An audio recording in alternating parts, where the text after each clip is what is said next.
Baik.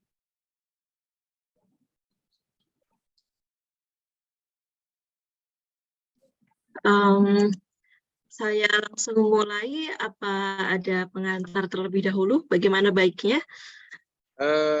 Baik, Bu Endah, mungkin saya antarkan lebih dahulu, Bu ya. Mohon izin, Bu.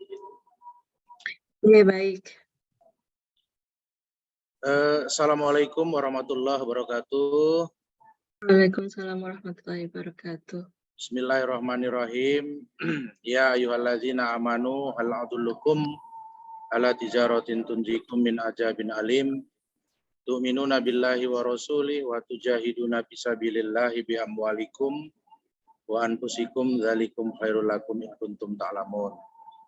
Bapak Ibu, terutama yang kami hormati Ibu Endah Rahmawati, PhD yang sudah bergabung dengan kita. Kita melangkah ke sesi terakhir pada malam hari ini. Di Zoom kita sudah hadir Ibu Endah Rahmawati, PhD. Saya perkenalkan beliau. Ini mohon izin, Bu, jika biodata yang kami sampaikan ini ada kekeliruan. Yang pertama, nama narasumber kita adalah Endah Rahmawati, PhD. Ini jabatan fungsional lektor kepala dari Universitas Negeri Yogyakarta. Beliau menempuh pendidikan S1 Prodi Matematika, lulus tahun 2002. Yang kedua, lulus S2 dari Universitas Sydney, lulus tahun 2008. Dan yang ketiga, S3 dari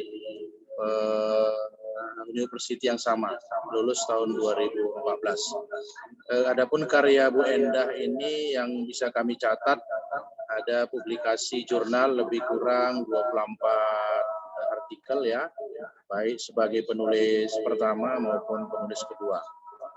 Selanjutnya beliau juga mengikuti seminar ilmiah terindeks Scopus, tercatat di data kami ada lebih kurang 41, baik itu seminar di Melbourne ya, di China dan Indonesia tentunya. Selanjutnya juga ada karya beliau chapter ya, 3 buku yang bisa kami identifikasi sini. Ada pembelajaran matematik tahun 2022, sudah itu Psychology of Mathematics Learning yang bisa kami catat dari biodata Ibu Endah Rahmawati, PhD. Bapak Ibu sekalian, Bu Endah, untuk mempersingkat waktu, kami persilakan waktu dan tempat buat Bu Endah. Demikian, Assalamualaikum warahmatullahi wabarakatuh. Waalaikumsalam warahmatullahi wabarakatuh. Terima kasih atas perkenalan yang disampaikan Bapak dan Ibu yang kami hormati. Saya menyampaikan terima kasih sebesar-besarnya telah mengundang saya dalam kegiatan ini, menemani Bapak Ibu di sesi terakhir ya, workshop mengenai peningkatan kualitas perkuliahan yang Bapak Ibu laksanakan. Saya sudah dijadikan co-host ini, jadi saya bisa share screen, maka saya mohon izin untuk langsung saja share screen. Bapak Ibu tentunya sudah ngantuk ya, pengen istirahat gitu ya. Udah masih semangat, ini hampir semangat ini. Gimana ya caranya nanti saya? Oke, ini saya share screen. Tadi saya minta tolong Bapak Ibu untuk mengisi Menti, ada di chat room. Sepertinya belum ada yang ngisi. Nah, masih kosong. Oh, sudah ada. Alhamdulillah. Jadi dosen harusnya yang bagaimana? Menyenangkan, kreatif, memenuhi tridharma perguruan tinggi profesional sebagai dosen profesional. Menguasai materi kuliah, dapat mengelola kegiatan pembelajaran di kelas, menyiapkan media dan perangkat penilaian, melaksanakan kegiatan PPM. Kreatif, inovatif. Oh, kreatif, inovatif muncul berkali-kali ya. Termasuk profesional juga. Disiplin, tanggung jawab. Oke, menguasai teknologi, to date. Ini sudah menjadi kenyataan atau masih harapan Bapak Ibu semua? Tapi ini menurut Bapak Ibu harusnya gitu ya. Jadi dosen. Sebagian kenyataan, Bu, sebagian harapan. Alhamdulillah. Baik, Bapak Ibu yang belum mengisi bisa mengisi, melanjutkan, apalagi yang belum ada di sini, atau mungkin yang imajinasi lah Bapak Ibu menjadi dosen saat ini tuh harusnya yang bagaimana. Nah, tadi pagi kalau saya melihat rundown, sebenarnya Bapak Ibu sudah ini ya, hampir bosan gitu ya mendengar project based learning, case based learning mungkin ya. Atau mungkin sudah nggak sabar lagi untuk dapat mengimplementasikannya di kelas. Mohon izin, Bu. saya mau ajak Bapak Ibu untuk diskusi tentang project based learning dan case based learning ini dari perspektif yang berbeda. Cognitive loop theory. Ada yang sudah pernah mengimplementasikan cognitive loop theory ini, atau mungkin melakukan penelitian, atau mungkin ada yang sudah mengajar mata kuliah dengan isi cognitive loop theory. Ada Bapak Ibu dari UIN, maaf, UMN Al-Wasliyah, Ibu. Muslim Nusantara Al-Wasliyah. Iya. Ada? Belum pernah, Bu. Nah, ya baik. Ya, dengan perspektif yang berbeda mungkin selama ini kalau ada pemaparan tentang project based learning, case based learning itu dikaitkannya dengan IKO ya Pak ya, indikator kinerja utama ya, dikaitkan dengan critical thinking, creative thinking dan semuanya itu ya itu mungkin sudah Bapak Ibu dengar berkali-kali berulang-ulang bahkan mungkin hari ini tadi. Saya nggak mengulang bagian yang itu, tapi mungkin memang saya akan membahas dari perspektif yang berbeda yang kita sebut dengan cognitive load theory. Mudah-mudahan ini menggugah kita bersama untuk melihat lebih luas hasil-hasil penelitian yang sudah dipublikasikan mengenai pembelajaran berbasis proyek atau berbasis kasus ini. Ini yang saya hendak ajak Bapak Ibu berdiskusi malam ini. Mudah-mudahan sudah ada yang sudah gosok-gosok mata, bisa ini fresh kembali muncul kecurigaan, ini apa sih, atau keinginan tahu, curiosity, ini apa sih cognitive load theory? Saya S1 di UNY lulus tahun 2002, S2 dan S3 tadi University of New South Wales, Bapak. Belum saya panjangkan, saya lulus dari pendidikan matematika, S2 dan S3 saya mempelajari lebih detail tentang desain instruksional dan cognitive load theory sendiri. Nah, saat ini saya koordinator program studi pendidikan matematika, juga task force akreditasi internasional, dan koordinator jurnal, kemudian publikasi internasional yang ada di UNY.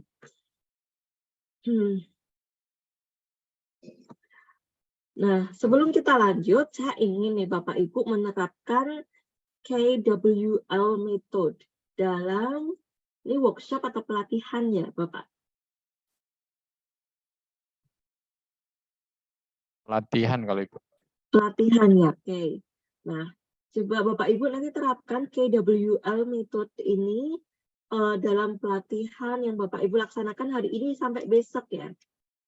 Baik, KWL ini apa sih? Ada yang sudah tahu kah? KWL itu apa? Coba ditulis di kolom chat bagi yang sudah tahu. Knowledge. Knowledge. Apa ya KWL? Knowledge sekali ya. Ya, ada hubungannya dengan knowledge memang, tapi bukan knowledge, tapi ada hubungannya dengan knowledge. Kan Bapak Ibu sekarang latihan. Latihan itu kan tujuannya Bapak Ibu yang dimiliki dan terapkannya pengetahuan. Kalau nggak nambah ya pengetahuan yang sudah dimiliki dimodifikasi, dipertajam, diperdalam. Oh. Nah, KWL ini salah satu metode bagaimana mengarahkan Bapak Ibu untuk melakukan proses membangun pengetahuan baru atau untuk mempertajam pengetahuan yang sudah dimiliki sebelumnya. Oke, di sini singkatannya know. So, what I already know. Oh, I no. want to know what I just learned today. Jadi di dalam proses Bapak Ibu mengikuti pemaparan materi saya atau mungkin yang lain atau yaitu ini dan nanti, pasti Bapak Ibu sudah ketahui so what I already know. Coba Bapak Ibu di benak Bapak Ibu sendiri diolah apa sih sebetulnya yang sudah saya ketahui tentang project based learning. Saya mohon Bapak Ibu mengisikan di kolom chat ini sebenarnya di Zoom-nya kan. Coba apa sih Bapak Ibu sudah tahu tentang project based learning dan case based learning ini. Itu dulu, kemudian sebetulnya what I want to know. Apa sih yang Bapak Ibu ingin ketahui tentang project based learning dan case based learning itu? Yang mau-maunya sampai malam diminta mengikuti pelatihan sekarang yang sudah jadi kita dengar No. ini diketahui On. dan nanti pada sekarang saya berharap nih melakukan refleksi what just today bukan refleksi. Di situ teratur bilang. Bapak Ibu bisa akses chat room sekarang. Saya ingin mengajak Bapak Ibu Izin Ibu, suaranya agak sedikit putus-putus Ibu. Oh begitu. Terus agak kecil Bu, nggak tahu ini permasalahannya di mana. Suara kami jelas di sana Ibu? Sangat jelas. Oh, suara Ibu kecil sekali sama kami Ibu di sini. Oke. Apa ya? Suara Pak Mujib jelas. Hmm. Suara Ibu Enda tadi terputus-putus ya. Betul, sama kecil Ibu. Coba saya pindah ruangan ya. Ini saya di rumah di dalam kamar. Mungkin sinyal. Oh iya, mungkin bisa jadi sinyal ya Ibu. Ya, di sini sih indikasinya full. Tapi just in case saya pindah ruangan dulu ya. Sambil saya Siap menunggu. Ibu. Saya tunggu Bapak Ibu nih. Kan Ya. mohon Bapak Ibu tulis di kolom chat. Di kolom chat ya Bu? Ini Oke, what I baik. already know. Siap Ibu. What I already know about project based learning and Yes. case based learning.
Kalau sekarang suara saya sudah lebih jelas, Bapak Ibu.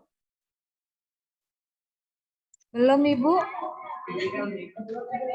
Masih kurang jelas, Bu. Sudah, Bu, sudah. Beda-beda. Kalau begini rasanya saya pengen langsung terbang ke Medan itu ya. Udah jelas sih, Bu. Nah, Agak lumayan jelas sih, Bu, sekarang. Jelas. lebih jelas dari tadi ya. Iya, siap-siap, Ibu. Betul. Ada chat ya. PJBL adalah pembelajaran berbasis proyek yang dilakukan secara berkelompok dalam rangka menyelesaikan sebuah masalah yang terkait dengan mata kuliah. Penilaiannya berbasis produk keluaran yang dihasilkan minimal 50%. Case-based learning, pembelajaran berbasis masalah yang keluarannya berupa gagasan. Itu ya, yang Bapak Ibu sudah ketahui. Nah, Bapak Ibu sudah tahu, ngapain workshop lagi? Kami belum tahu implementasinya seperti apa, Bu. Secara Nah, teoritis mungkin kami next paham. ya. Ini ya. So, what do you want to know? Lalu kalau itu tadi sudah tahu seperti itu, sekarang Bapak Ibu ingin tahu apa lagi? Implementasinya, ingin ketahui implementasinya ini ya. So, what do you want to know? So now what do you want to know more?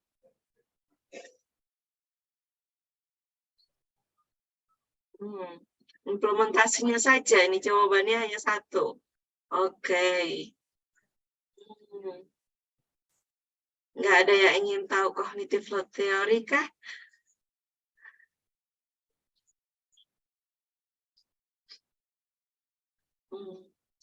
Oke.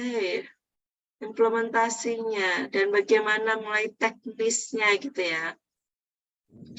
Sintaks yang lebih spesifik. Ibu, Ya. hukumnya yang ingin diketahui Ibu untuk mengikuti tindak lanjut, Bu. Tindak lanjut. Ini ada jawaban lagi nih, CBL adalah pembelajaran berbasis kasus yang diselesaikan dengan menggunakan pengetahuan yang siswa peroleh yang sesuai dengan mata kuliah. Setting siswa berkelompok, penilaian ditekankan pada proses keaktifan siswa dalam menyelesaikan minimal 50%. Ada assessment-nya juga. Yang ingin Bapak Ibu ketahui ini nggak disampaikan sama Pak Dedi yang menghubungi saya ya. Ya, Pak Dedi Juliandri datangkah hari ini?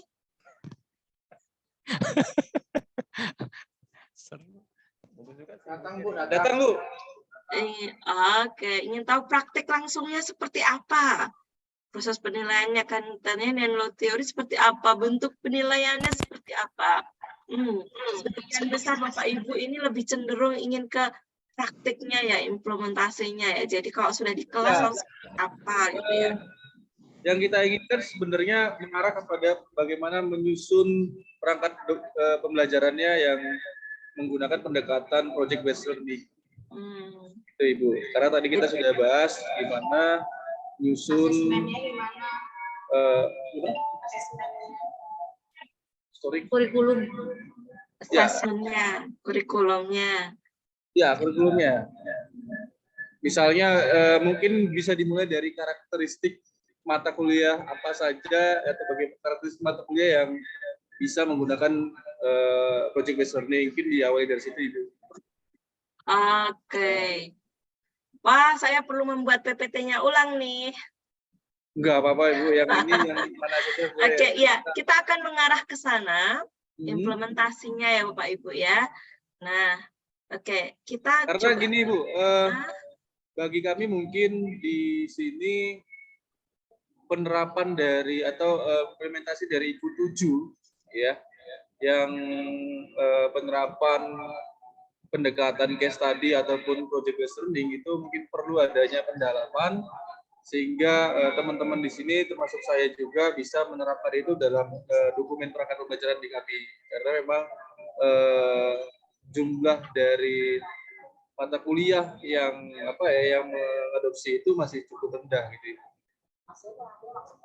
Oke. Ya, Itu ya Bapak Ibu ya, jadi lebih ke implementasinya, ke RPS-nya, ini gimana bisa geser.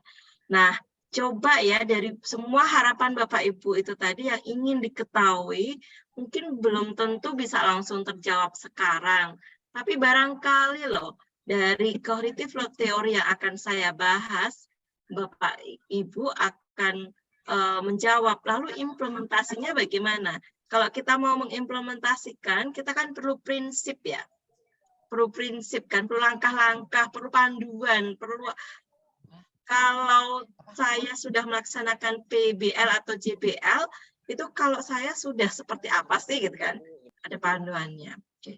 Nah, kita coba Bapak Ibu ya.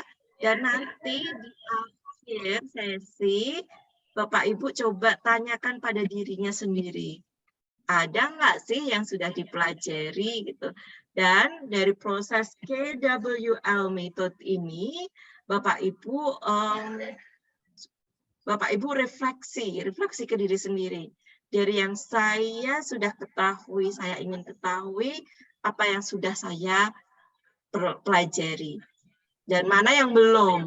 Nah, itu nanti akan mengarahkan pada pembelajaran atau yang harus Bapak Ibu lakukan berikutnya yang dicari. Jadi mungkin tidak semua yang Bapak Ibu ingin dapatkan hari ini akan terjawab. Tapi kita coba dulu, nanti terakhir ada refleksi ya. Bagian ini refleksi. Bapak Ibu, ada 4 hal ini yang akan kita bahas. Cukup nggak ya waktunya? Oke, masih 1 jam ya. Semangat, masih 1 jam. Bu, izin bertanya boleh, Bu? Ya. Nah, tadi Ibu udah berkata tentang teori, tentang PBL. Tapi Bu, kalau teori itu Bu, kaitan dengan GET, Bu. GET. Nah, mengapa? Karena itu sejalan, Bu. Apabila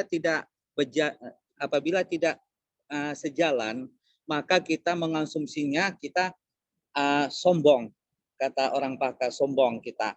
Jadi kita harus sesuai teori dan GET. Mengapa? Karena nanti kita bisa membuat instrumennya, Bu, untuk evaluasi. Oke, Bu. Makasih, Bu. Hanya saran, Bu. Makasih, Bu. Iya, saya sebetulnya kurang paham dengan pertanyaannya. Bapak, maaf tadi agak putus-putus. Mungkin bisa ditulis di kolom chat supaya lebih jelas. Suara saya terdengar lagi, Bapak Ibu? Dengar, Bu. Jelas, Bu. Oke. Bapak Iya, Bu. mohon ditulis di kolom chat ya. Tadi agak nggak jelas gitu. Halo? Oke. Kalau yang saya rencanakan, ya pembahasan. Halo? Kadang izin udah bisa dengar ya Bu.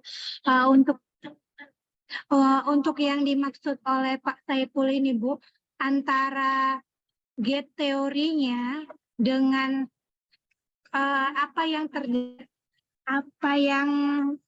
artinya ada suatu teori. Ketika teori itu harus sejalan dengan yang ada di lapangan. Ketika teori itu tidak berdiri, artinya berdiri masing-masing gitu. Tidak ketemu, maka dianggap tadi asumsinya teori jadi gagal gitu. Itu dia menurut beliau. Mungkin gitu ya Pak Saiful ya, kurang lebihnya Pak. Nah, Bapak Ibu jangan khawatir. Ini nanti saya nggak akan cerita teorinya isinya apa kok.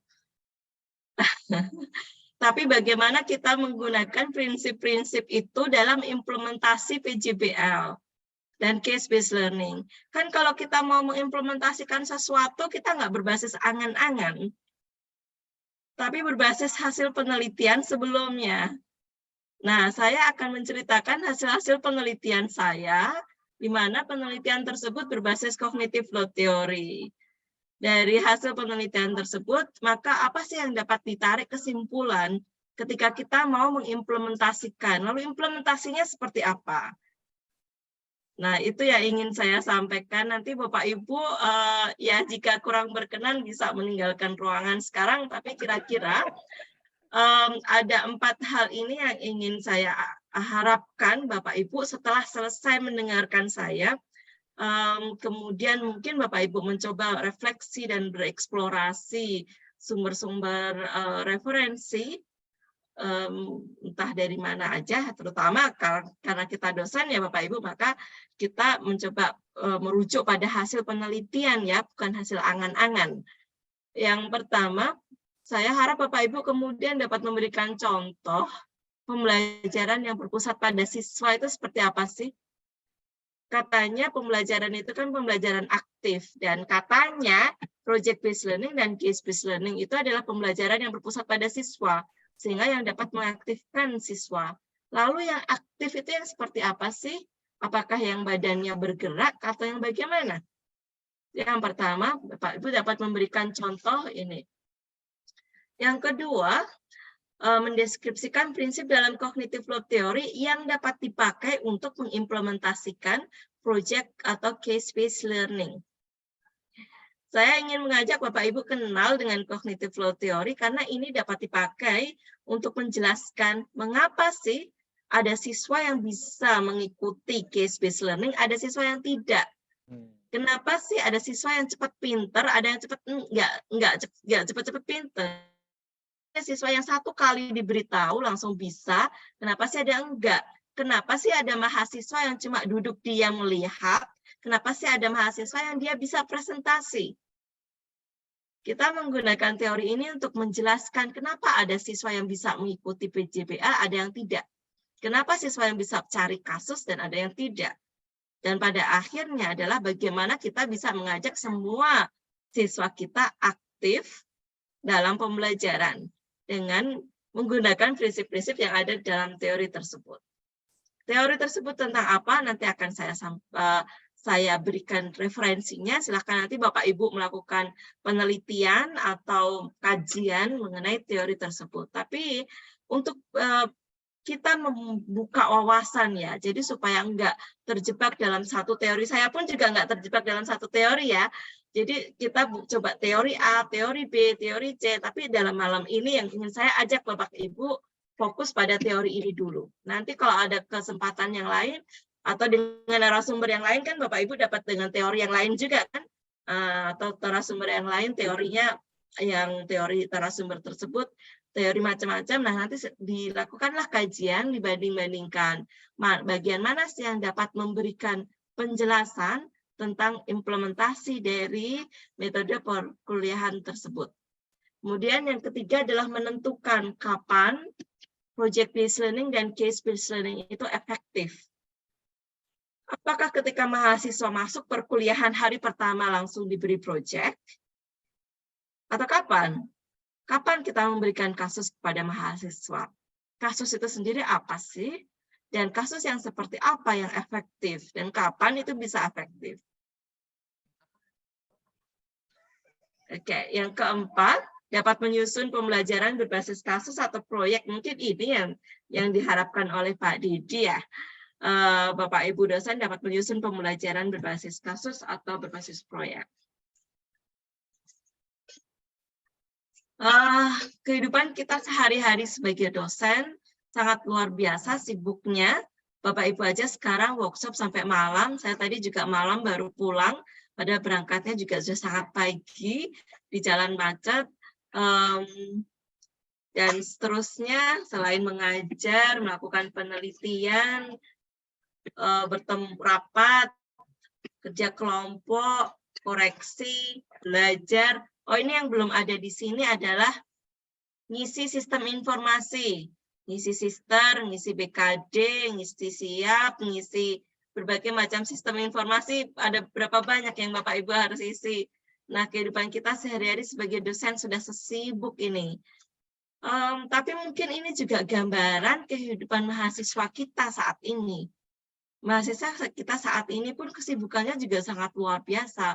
Mungkin berbeda dengan cara kita dulu sewaktu masih menjadi mahasiswa. Saya sangat mengapresiasi nih Bapak Ibu masih bertahan sampai jam segini untuk mengikuti pelatihan. Mungkin kalau Bapak Ibu tanpa mempunyai semangat yang luar biasa nggak mungkin bisa bertahan sampai malam seperti ini. Semoga apa yang Bapak Ibu kerjakan saat ini membawa berkah. Bapak Ibu selalu sehat, selamat, Amin Ibu. sejahtera. Amin. Amin. Amin, Bu. Iya. Ya, kemudian mahasiswa kita juga kita fasilitasi dengan semakin baik, semakin berkualitas ke depan, dan demikian membawa terus-menerus kemajuan untuk bangsa dan negara kita.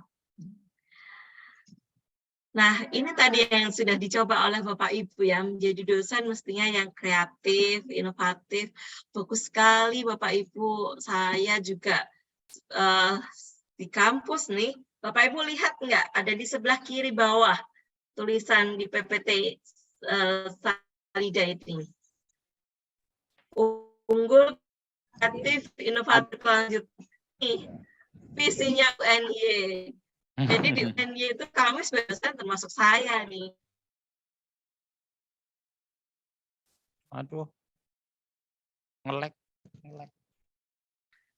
Ini menjadi visi kita bersama, dan saat ini yang kita gencarkan dengan sesama teman, bersama kolega, kita mencoba terus-menerus bagaimana kita saling mendukung menuju ke perbaikan.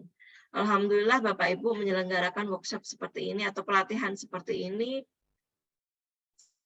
Ini untuk kebaikan Sinyalnya Ibu itu. bersama.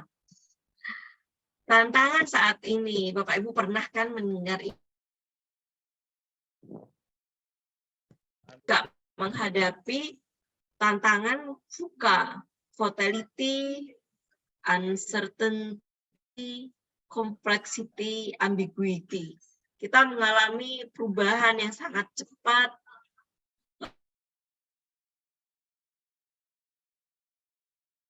Suaranya hilang ya.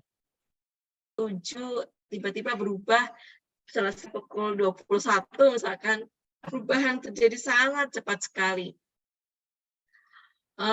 Kemarin diberitahu seperti ini, hari ini harus begini, dan kita harus bisa beradaptasi dengan sebanyak perubahan-perubahan yang selalu terjadi. Maka konsekuensinya apa ya dengan adanya perubahan yang sangat cepat? Bapak Ibu sambil tuliskan di kolom chat ya. Lalu konsekuensinya apa?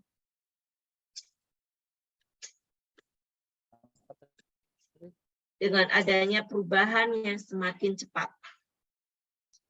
Kemudian yang kedua, dengan adanya masa depan yang tidak pasti, uncertainty. Kita nggak tahu juga loh UNY yang saat ini kan pemenang IKU pertama kan ya Bapak Ibu ya. Di LPTK kemarin kita dapat hadiah banyak, alhamdulillah. Kita pun juga sebetulnya mulai menanyakan nih pada diri kita sendiri, apakah kita akan selamanya bertahan dengan capaian tersebut.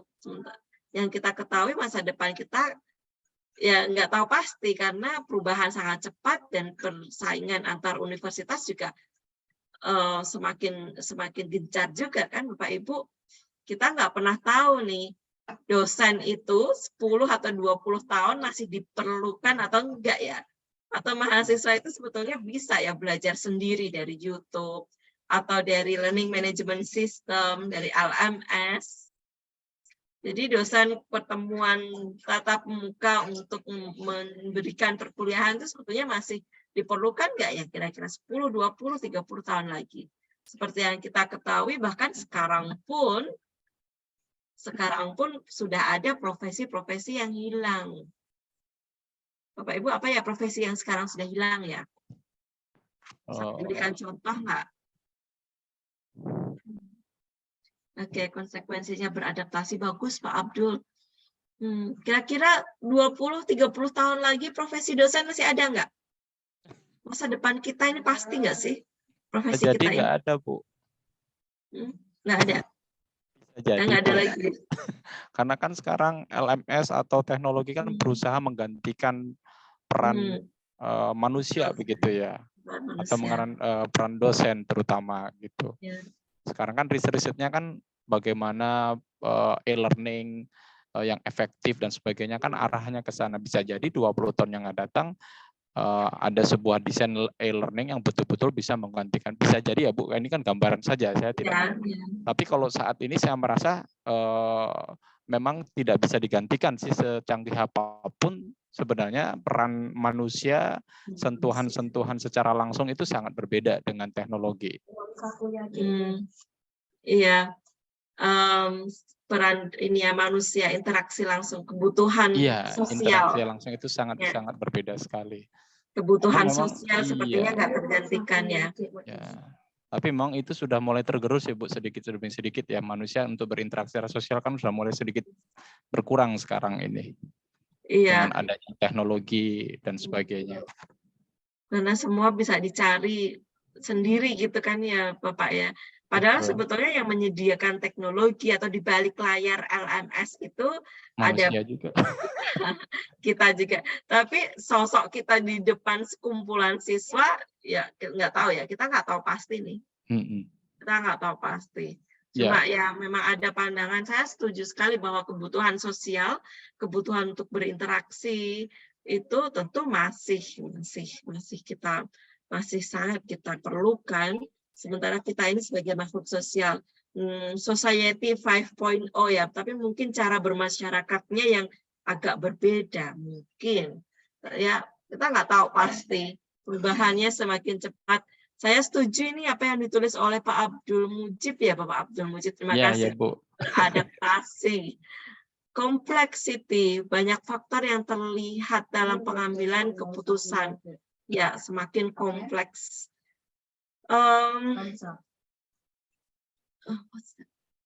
Yang terakhir, ambiguity, ketidakjelasan pengaruh satu peristiwa terhadap peristiwa yang lain. Kita nggak tahu sesungguhnya apa yang terjadi saat ini, penyebabnya itu yang bagian mana. Jadi kadang-kadang kita nggak usah cari penyebabnya, didiamkan dulu, yang penting kita jalani gitu kan. Yang penting masalahnya diselesaikan. Mungkin tantangan kita saat ini dengan berbagai macam kompleksitas, ketidakjelasan, perubahan, ini tentu membutuhkan sosok kita dan mahasiswa kita, karena yang menghadapi tantangan ini kan nggak hanya kita kan, mahasiswa kita yang seperti apa sehingga bisa survive, bisa selamat.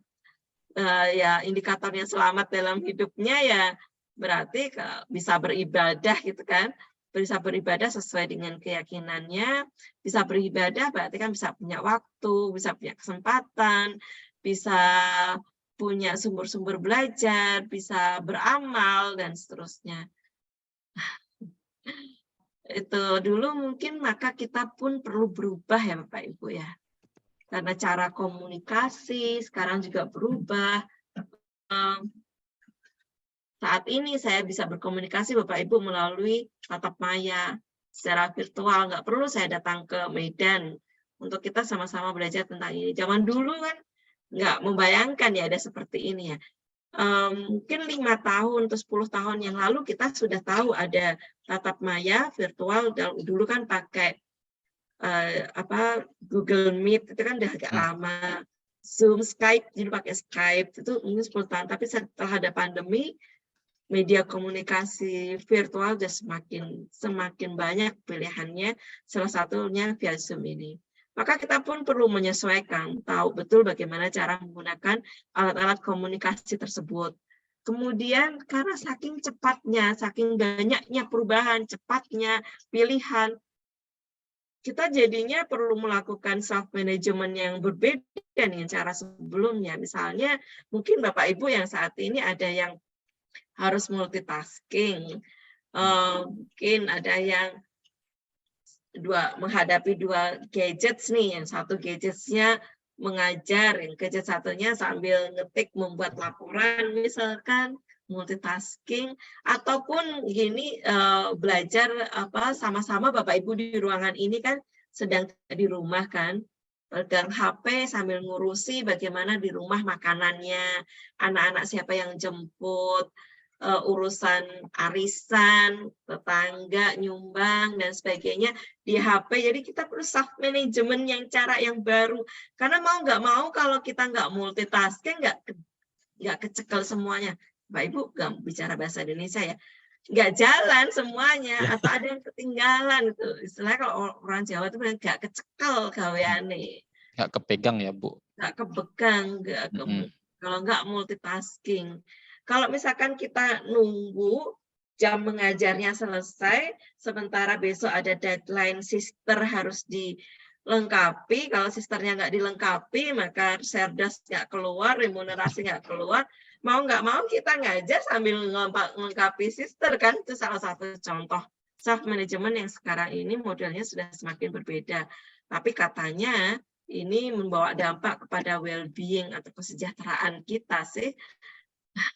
Termasuk jam istirahat kan sekarang jadi berkurang ya, gara-gara ada media komunikasi dan semakin banyak tugas-tugas yang harus kita kerjakan. Bahkan karena di mana-mana bisa bawa laptop, karena laptop saking ringannya, jadinya di mana-mana kita kerja ya. Karena kerja bisa di mana-mana, jadinya di mana-mana bisa harus di mana-mana, jadinya malah kayak terjebak dengan pekerjaan. Nah, itu dengan well-being. Nah, tapi gimana ya kita bisa berubah tapi dengan menyeimbangkan keseluruhannya itu. Kita sendiri kan juga perlu coaching. Maka mahasiswa kita perlu coaching. Bapak Ibu kan perlu penyegaran materi, perlu latihan, perlu berkumpul bersama untuk saling koreksi RPS-nya. Kita menyebutnya RPS, rencana perkuliahan semester, atau silabus, atau case based learning yang saya buat ini sudah cocok atau belum, kan perlu diskusi, kan berarti perlu masukan dari teman, dari reviewer, kita perlu coaching, perlu latihan supaya kita bisa meningkat, kita tahu apa yang harus kita perbaiki. Mentoring, saya nggak tahu ini saya sedang mentoring atau enggak, tapi mungkin enggak ya, karena sharing aja ya Bapak Ibu. Yeah. Mahasiswa kita juga memerlukan itu guidance atau bimbingan gitu ya, arahan supaya apa yang dipelajari itu sesuai dengan yang esensial atau yang paling penting. Karena kalau semuanya dipelajari, kita nggak cukup waktu, kita nggak punya waktu untuk manajemennya, untuk mengaturnya, maka kita perlu arahan supaya yang dipelajari itu yang esensial. Kemudian membiasakan dengan pembelajaran secara online. Bapak Ibu sekarang yang mau melanjutkan S3, S2, S3, atau professional development, macro credential secara online, banyak sekali pilihannya. Bapak Ibu dosen nih mungkin bisa memberikan contoh itu kepada para mahasiswa, bahwa perkuliahan di luar negeri, yang kalau dulu kita harus cari beasiswa, datang ke sana, meninggalkan keluarga, sekarang sudah bisa diperoleh secara online. Perkuliahan secara online sudah sangat marak sekali. Nah, ini tadi kan dengan apa yang disampaikan Pak Abdul, dengan LMS itu tadi kan. Jangan-jangan memangnya nih, profesi kita digantikan oleh LMS. Jadi kita nggak perlu lagi ke kampus, kita hanya perlu membuat LMS dan itu yang dipakai untuk perkuliahan. Tapi kemudian masalahnya adalah bagaimana siswa kita bisa mengikutinya dengan baik. Nah, perubahan selalu kita lakukan, karena itu yang pasti. Lalu bagaimana kita bisa melakukannya bersama-sama menuju ke sesuatu yang kita harapkan, membangun masyarakat yang kita harapkan, masyarakat baru yang kita harapkan. Seperti apa sih kuliah kita dulu Bapak Ibu? Ingat nggak? Saya dulu kuliah lulus tahun 2002. Ini sepertinya kalau yang hadir di sini, kalau saya lihat di layar nih, ini lulusan tahun ya antara 2000-2010 gitu ya. Adik-adik kelas saya mungkin ya. Mungkin ada yang kelas saya 2006 Ibu. Ya. Kuliah kita dulu seperti apa sih? Masih seperti yang ini? Kita duduk Ya, sama gitu kan, lebih cenderung kita ya menjelaskan ya, dosen menjelaskan, kemudian berikan banyak tugas begitu sih Bu. Ya, jadi kita menyimak penjelasan dosen lalu mengerjakan tugas, mengerjakan soal di kelas gitu ya. Belum ada PowerPoint tapi Bu. belum masa tahun 2005 gitu sudah masih pakai itu ya OHP ya. OHP paling ya Ibu. Masih pakai OHP, masih pakai plastik itu. Oke, ya ini 2010-an ya mungkin. Setelah 2005 lah sudah pakai ada PowerPoint. Ya, ya. Ya, kemudian lebih banyak kerja individu. Betul. Kita mengerjakan tugas sendiri. Mungkin nulis di papan tulis juga mengerjakan soal yang diberikan oleh dosen. Hampir tidak ada presentasi. Kalau misalkan ada presentasi mungkin hanya 1-2 mata kuliah. Mata kuliah umum biasanya sih. Ya, mata kuliah yang ya buat makalah kemudian dipresentasikan. Buat makalah yang ya dulu kita ngetik itu ya. DOS.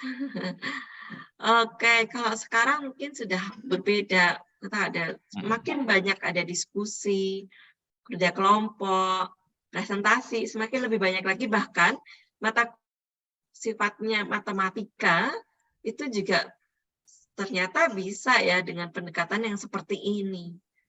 Ini semakin digalakkan terus-menerus. Bapak Ibu juga kalau pelatihan ada diskusi kelompok ya enggak? Ya. Ya, kadang-kadang. Tapi kadang-kadang kayak sekarang saya ini pakai metode apa? Ceramah ya saya ya. Ceramah online. Saya ceramah online. Ini berarti seperti balik zaman kuliah dulu ya saya ini. Susah Ibu online-nya, bikin break room berarti Ibu. Bikin breakout rooms kan? Ya, di breakout room. Ya, kita bisa mencobakan pakai breakout rooms, kemudian pindah ruang-ruang gitu ya. Tapi beda ya rasanya ya. Iya beda, betul beda. Kalau bisa lihat langsung, melihat mahasiswanya mengerjakan. Mahasiswa kita tuh juga perlu belajar breakout rooms, kemudian diskusi virtual itu seperti apa, itu juga butuh arahan. Namun, di perusahaan-perusahaan, di dunia kerja saat ini, yang dunia kerja internasional, hal seperti itu sudah wajar dilakukan. Jadi meeting itu, ayo kita meeting Zoom sebentar. Itu yang mereka online, diskusi kelompok. Kalau mahasiswa kita nggak kita biasakan, kasihan mereka nanti kalau masuk di dunia kerja. Seperti orang asing sendiri ya, asing dengan teknologi yang harusnya mereka ikuti karena memang zamannya mereka. Maka kita perlu berubah. Nah, mungkin loh itu yang kemudian sampai dimasukkan ke dalam IKU. Ada case-based learning, project-based learning, active learning, atau apa. Padahal sebetulnya itu mestinya ya nggak ada IKU ya yang kita lakukan kan Bapak Ibu, dan sebetulnya itu sudah ada sebelum ada zaman IKU seperti sekarang ini. Active learning, constructivism itu kan sudah puluhan tahun. Yang kebutuhan karena perubahan zaman ya Ibu ya. Iya, bahkan mungkin constructivism itu sudah berevolusi, sudah termodifikasi. Nah, apakah kita sudah mengikuti evolusinya constructivism? Mari kita sama-sama pahami. Kalau yang Bapak Ibu ketahui tentang active learning itu apa? Coba jawab pertanyaan saya ini Bapak Ibu. Apakah kalau pembelajarannya berkelompok, kolaboratif tadi seperti gambar tadi, itu sudah active learning? Coba tulis di kolom chat, ya, tidak, atau yang lain. Ini pesertanya ada berapa ya? Ada 19, 18, berarti ya. Saya berharap ada 10 jawaban di kolom chat. Jawaban cepat. Apakah pembelajaran berkelompok itu berarti sudah active learning? Ya, bagian dari. Ya, tapi bagian. Oh, salah satu active learning adalah berkelompok. Ada yang belum tentu, tapi merupakan bagian. Ya, Bu, salah satu bagiannya. Oke. Ini belum ada yang jawab iya pasti gitu ya, atau tidak pasti ya, belum tentu ya. Oke. Ada lagi jawabannya? Saya berharap ada 10 jawaban loh, ini baru 4. Ayo yang lain bangun. Coba tulis di kolom chat. Tergantung kondisinya, karena hanya beberapa siswa yang aktif. Nah, yang aktif itu yang kayak gimana? Apakah yang berkelompok itu selalu aktif? Belum tentu, perlu pengelolaan yang benar agar bisa dikatakan active learning. Oke. Jadi kalau dari 10 yang saya harapkan ini yang menjawab 1, 2, 3, 4, 5, 6, 7, dan jawabannya semua seragam belum tentu, berarti sudah ya, yang 3 nanti kalau voting itu berarti sudah enggak ya? Belum tentu ya. Jadi kalau pembelajaran kamu berkelompok, iya pembelajaran saya sudah aktif, sudah membuat siswa berkolaborasi. Menurut Bapak Ibu belum tentu ya. Jawaban saya juga sama, belum tentu. Karena kalau kita mengelompokkan mahasiswa, memang belum tentu mereka semuanya yang berpikir kan. Betul, betul. Kadang hanya beberapa mahasiswa saja yang berpikir. Yang lain mungkin berpikir, tapi kita nggak tahu berpikir tentang mata kuliah itu atau tugas yang diberikan atau bahan yang dibahas atau berpikir yang lain. Karena diam belum tentu berpikir, belum tentu tidak berpikir ya. Kadang-kadang diam itu sedang melakukan proses internalisasi. Ya kan Bu Zulfitri? Bu Zulfitri ini kan diam kan dari tadi. Itu belum tentu nggak aktif loh pikirannya. Pikirannya Bu Zulfitri itu aktif barangkali ya. Aktif berpikir. Tapi entah berpikir tentang PBL ini, CBL ini, atau berpikir tentang di rumah makanan sudah cukup belum ya? Nggak tahu. Jadi orang yang diam itu kita nggak tahu itu sedang berpikir aktif bisa saja, tapi aktif yang mana? Jadi belum tentu ya Bapak Ibu. Yang kedua, keluar ya. Yang kedua, apakah kita selalu mendapatkan hasil yang baik dengan pembelajaran berkelompok? Jawaban cepat ditulis di kolom chat. Tidak, belum tentu. Belum. Bertiga yang jawab. Tidak.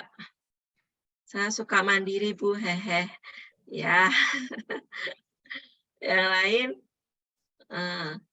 Ini 5 menjawab belum tentu ya. Belum tentu baik. Kadang-kadang malah bingung ya, Kak. Iya kan Bu Zulfitri, lebih suka mandiri ya. Karena kalau kelompok malah jadi bingung ya, ini saya yang ngerjain, nanti temannya cuma nyontek, kalau saya nggak ngerjain, tapi saya bisa, saya pengen menunjukkan gitu ya. Kalau ada dulu Bu belajar kelompok yang ngerjain misalnya 1 orang aja atau 2 orang aja gitu. Dan itu yang ngerjain Bu Zulfitri ya. Jadi kayak ini kayak sama aja mandiri gitu kan. Tapi kira-kira temennya yang numpang ya, itu namanya free rider. Jadi, ya itu ada istilahnya free rider. Jadi free riding effect, efek dengan numpang jawaban orang lain. Apakah dia bisa belajar juga di situ atau nggak dapat apa-apa? Tergantung juga kan. Itu sebetulnya apa sih yang membuat tergantung Bapak Ibu tadi? Belum tentu. Apa sih? Yang membuat Bapak Ibu mengatakan belum tentu, tergantung, terus apa lagi ya tadi ya? Berdasarkan pengalaman mungkin Bu. Karena kamu mengajarkan seperti itu. Ya, belum tentu itu mungkin mengarah ke bagaimana bentuk kelompoknya atau kualitas berkelompoknya itu seperti apa. Jadi makanya tidak selalu mendapatkan hasil yang baik itu Bu. Jadi Kan kalau di sini, siswa di dalam kelompok yang aktif itu yang seperti apa? nah di sini kan berarti ada peran juga dari guru atau dosen dalam mengatur bagaimana pembagian tugas-tugas dalam kelompok itu, sehingga ya intinya di sini dosen harus mampu bagaimana mengaktifkan setiap siswa dalam kelompok. Nah di sini kan perlu didesain begitu, makanya di situ masuk ke pembelajaran active learning, bagaimana mengaktifkan siswa dalam pembelajaran. Nah, Bapak Ibu, sekarang saya bertanya, maaf ya Pak, saya potong. Jadi aktif itu apakah yang suka bertanya, yang menulis, yang berdiri, bergerak, atau yang apa? Aktif itu yang dimaksud dengan berpikir aktif, belajar pembelajaran yang aktif, itu yang apa? Aktif dalam mengkonstruksi pengetahuannya gitu. Yang berpikir gitu kan ya? Ya, jadi betul. dia itu yang mau berpikir untuk menguasai atau mempelajari kasus yang diberikan. Betul. Jadi belum tentu kalau dia hanya chatters gitu aja dia yang ngobrol, ngomongin, nulis gitu, bergerak-gerak, bertanya-tanya. Kalau dia itu nggak berpikir untuk tadi KWL, nggak melakukan konstruksi pengetahuan, bisa jadi dia nggak ngapa-ngapain, jadi hanya ya nggak dapat nggak apa-apa. ngapa-ngapain, selesai perkuliahan seperti nggak ada apa-apa yang ada di dalam benaknya. Maka dia sebetulnya belum aktif, meskipun mungkin sudah berbicara, sudah bergerak badannya, tapi bukan itu. Jadi yang kita katakan aktif, jadi yang kita katakan aktif di sini kalau siswanya itu berpikir. Maka kemudian ada pengetahuan baru. Baru di sini bukan harus completely baru gitu, tapi bisa juga sesuatu yang dia sudah ketahui, kemudian dimodifikasi atau dipertajam. Jadi apa yang sudah diketahui ditambah, kemudian dipertajam menjadi sesuatu yang baru. KWL lagi dan seterusnya. Kalau itu dilakukan berkelanjutan akan membangun keahlian atau expertise dari siswa itu. Coba Bapak Ibu, ada 2 masalah matematika berikut. Kira-kira mana yang mendorong active learning? Jadi ini saya membuat soal yang mudah matematikanya ya. Nanti Bapak Ibu analogikan sendiri ketika menggunakan case-based learning dalam mata kuliah Bapak Ibu. Ini Bapak Ibu ini kan mengajar aljabar gitu kan, statistika, aljabar abstrak, statistika lanjut, kalkulus ya kan. Oke, nah ketika kita menggunakan case-based learning, maka kan kita memilih nih kasus-kasus dalam mata kuliah sesuai yang Bapak Ibu ampu, mana yang sekiranya mengarahkan pada active learning. Yang ini soal SMP. Oke, supaya mudah. Bu Zulfitri dari Pendidikan Bahasa Inggris kah? Iya. Oh gitu, oh baik. Ya Bu. Ya, ya nanti bisa dianalogikan. Mudah-mudahan ada yang bisa dipertajam dari pengetahuan Ibu ke dari bahasan kita ini. Tentukan suku ke-15 jika diberikan barisan bilangan negatif 4, negatif 1, 2, 5, dan seterusnya. Bu Sulfitri ini pelajaran SMP kok. Bisa ya? Ya ini Bapak Ibu sudah tahu jawabannya? Oke ya bisa tahu lah. Caranya kayak gitu. Caranya kayak gitu bisa ditemukan. Dibandingkan dengan yang ini. Buatlah barisan bilangan yang suku ke-15-nya adalah 27. Wah. Mana yang membuat siswa itu lebih terdorong berpikir? Yang nomor 2 Ibu, lebih aktif untuk lebih aktif pakai otaknya itu kan. Iya, ya. Jadi di sini memunculkan kreativitas. Sedangkan yang nomor 1 itu lebih cenderung ke prosedural. Jadi kalau hafal prosedurnya atau paham konsepnya udah ketemu gitu kan. Jadi atau paham konsepnya jadi begini ya. Nah, itu kan poinnya kan 3 udah 3N kurang 4 selesai kan tinggal masukin 15 gitu. Ya. Sedangkan sini kan open ended ya Ibu, lebih membuka wawasan siswa untuk bereksplorasi lebih jauh. Oke. Katakanlah ini sebuah kasus untuk siswa SMP. Sama-sama kasus tapi ada yang mendorong berpikir lebih banyak daripada yang lain. Bapak Ibu bisa analogikan untuk materi Bapak Ibu. Mana sih yang mendorong active learning, mana yang kurang mendorong active learning. Berikutnya saya akan masuk ke bagian yang kedua. Mengapa saya mengajak Bapak Ibu untuk mengenal cognitive load theory? Ini John Swaller. Gimana Bapak? Ya Bu, saya baca oh ya.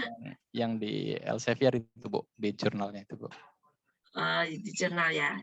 Ya ini orangnya John Swaller. Wow. Ini tapi 7 tahun yang lalu. 5 tahun yang lalu. Saya beda banget ya 5 tahun yang lalu ya. Ini 2017. Kok saya merasa beda ya. Sekarang.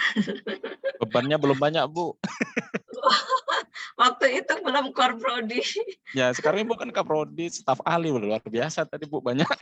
Ya, kalau yang ini masih dulu staf ahli, kan saya sudah lewat staf ahlinya. Oh udah lewat ya Ibu. Ya, saya diminta balik ke kampus, balik ke fakultas jadi korprodi. Ini masih bisa ke Australia dulu ke apa? Ketemu John Saller. John Saller itu supervisor saya waktu S2 dan S3. Oh, biasa. Ya, pembimbing tesis dan disertasi saya. Cognitive Load Theory adalah teori tentang cara mendesain pembelajaran berdasarkan arsitektur berpikir kita. Jadi berpikir aktif, itu kan pakai otak ya. Jadi diam, seperti Bu Julfitri ini diam, tapi bisa jadi Bu Julfitri itu aktif loh pikirannya. Jadi supaya kita tahu ini Bu Zul ini benar-benar berpikir aktif atau enggak ya, habis itu ada assessment ya Bu ya. Bu Dwi ini tuh bisa jadi berpikir aktif, tapi entah aktif masalah administrasi atau masalah problem based learning-nya ini atau bagaimana. Tapi teori ini menjelaskan tentang berpikir itu seperti apa.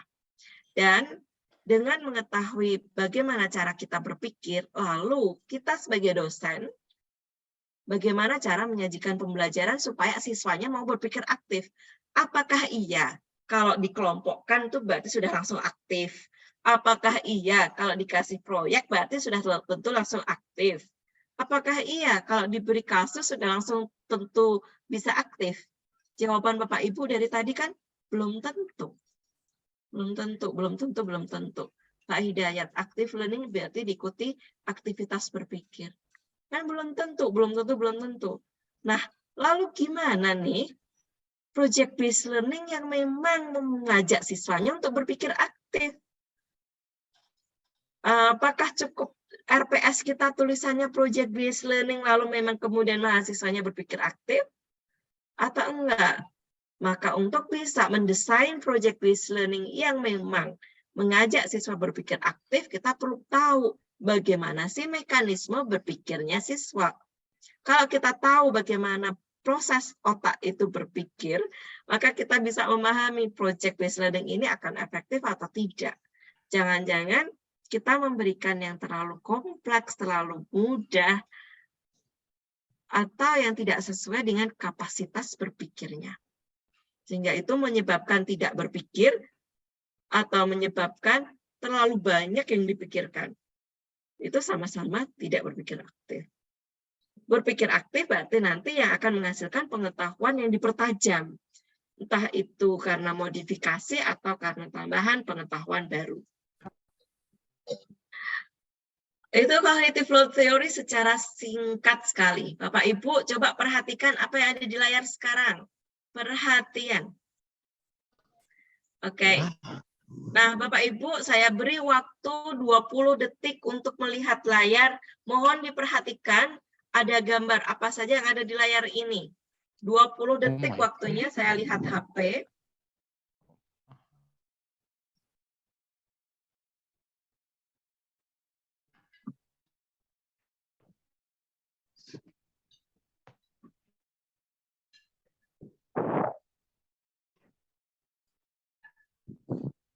Baik, itu tadi sudah 20 detik Bapak Ibu. Sekarang tulis sebanyak-banyaknya benda yang Bapak Ibu bisa ingat. Tulis di kolom chat.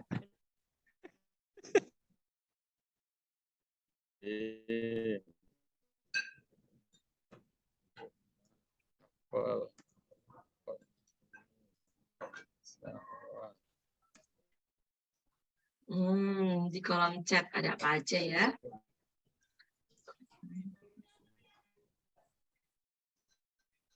Ini Bu Cut Latif ini aktif loh, aktif berpikir loh. Dari tadi bisa mengikuti hingga menjawab. Kupu-kupu pelangi. Oke.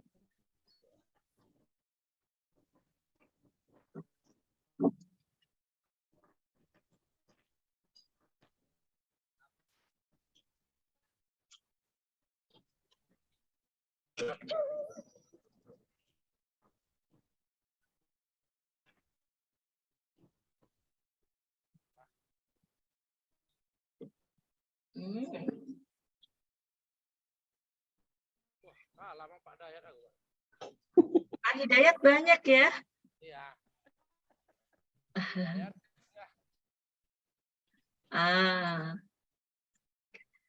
Yang di sebelah kiri atas apa ya? Kiri atas, kiri mana kiri ya? kiri Bapak Ibu aja deh. Kupu-kupu. Kupu-kupu. Kupu-kupu. Di bawah pesawat ada apa? Palu Bu, palu. Kuitar, kuitar Bu. Ya kita cocokkan aja. Oh iya kan Bu, Martil tuh Ini kupu-kupu betul loh. Selamat. Apa sih yang bisa kita petik dari ini? Kalau kita nggak memperhatikan, maka tidak banyak informasi yang dapat kita peroleh. Kita memperhatikan, otak kita berpikir aktif. Ya dalam. Ya, betul. Apalagi waktunya dalam sangat singkat. Artinya kadang-kadang kan kita mengajar nih, saudara-saudara, hari ini kita akan membahas tentang salah satu cara untuk menyelesaikan sistem persamaan linear 3 variabel menggunakan determinan. Dalam determinan kita ketahui bahwa kita menyusun matriks linear. Kalau mahasiswanya itu pikirannya masih kemana-mana, dia belum memperhatikan, maka hanya sedikit informasi yang bisa peroleh. Jadi pertama, berpikir aktif dimulai dengan memperhatikan terlebih dahulu, dan sehingga mahasiswa bisa mendapatkan informasi yang esensial yang memang dia harus pikirkan supaya bisa nyambung. Kalau enggak, harus diulang lagi. Dosennya harus mengulang lagi tadi apa ya? Atau mahasiswanya sendiri harus mengulang lagi. Karena mendapatkan informasi informasi itu kan kita berikan ke siswa terus-menerus ya. Bapak Ibu masih ingat nggak slide saya sebelum ini tuh apa? Salin dia slide sebelum gambar-gambar ini apa ya? Pertanyaan. Soal Bu, soal.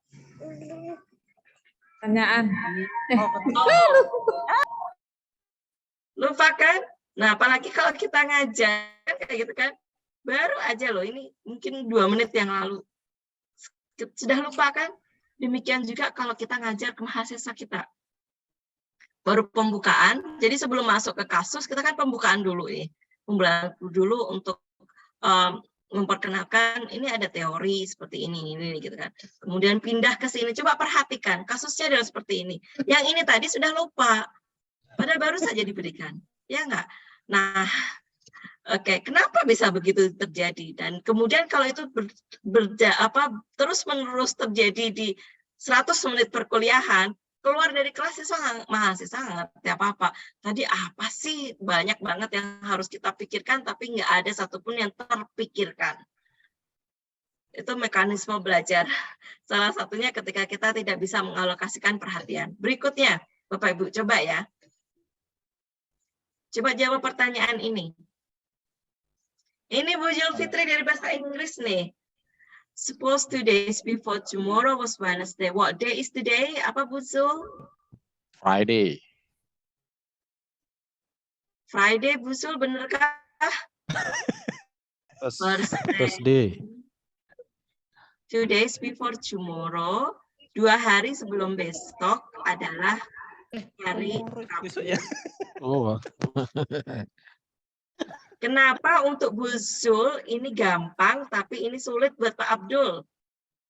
Kebalik Bu, tomorrow ya. Kebalik kan teman-teman saya. Karena Bu Zul dari bahasa Inggris, Pak Abdul enggak. Pak Abdul enggak kan ya? Iya Bu, matematika Ibu. Jadi Bu Zul sudah terbiasa dengan bahasa Inggris, lebih terbiasa dengan bahasa Inggris daripada Pak Abdul. Ada ilmunya Bu ya. Ya, karena Bu Zul sudah terbiasa punya pengetahuan awal. Berarti Senin Jadi kalau kita masuk kelas nih, bicara matematika, tiba kita menyebutkan epsilon mendekati 0 gitu kan misalkan. Limit X mendekati 0 di mana Fx sama dengan gini. Nah, kalau muridnya itu nggak ngerti Fx, limit, itu kan kalau dia nggak terbiasa dengan bahasa itu, nggak nyambung. Atau nyambungnya sulit atau kebalik.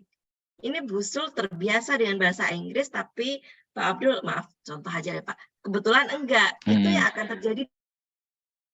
Kita tiba-tiba memberikan kasus kepada mahasiswa, dan ternyata kasusnya itu dengan bahasa yang asing, maka yang akan terjadi miskonsepsi.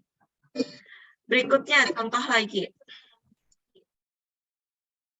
Jika lusa adalah hari Rabu, maka kemarin adalah hari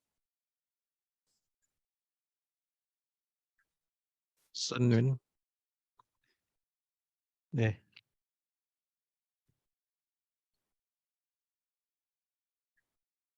Minggu. Minggu. Ini berapa detik ini tadi Bapak menjawabnya? Lusa.